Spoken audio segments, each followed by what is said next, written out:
Terima kasih pimpinan dan anggota Komisi 2 DPR RI yang saya hormati. Jadi saya langsung saja, Pak. Saya dulunya pasukan GAM, Pak. Jadi kenapa saya bergabung dengan GAM? Karena GAM sampaikan dulu ke kami, anak-anak muda Aceh dulu,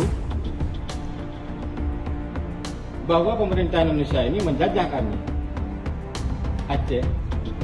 Dan seolah-olah kami dengar kala itu, semua yang disampaikan oleh orang-orang GAM itu benar adanya. Sehingga kami rela mati, Pak, berjuang untuk Aceh pisah dari Indonesia.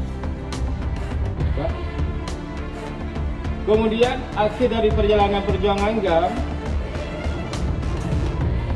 terjadilah perundingan di Helsinki, melahirkan satu kesepakatan kedua belah pihak nih, Pak, antara pemerintah Indonesia dengan pimpinan kami GAM.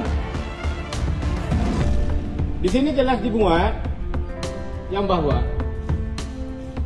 Aceh akan melaksanakan kewenangannya dalam semua sektor publik kecuali dalam 6 hal. Di poin 11 jelas, undang-undang baru tentang penyelenggaraan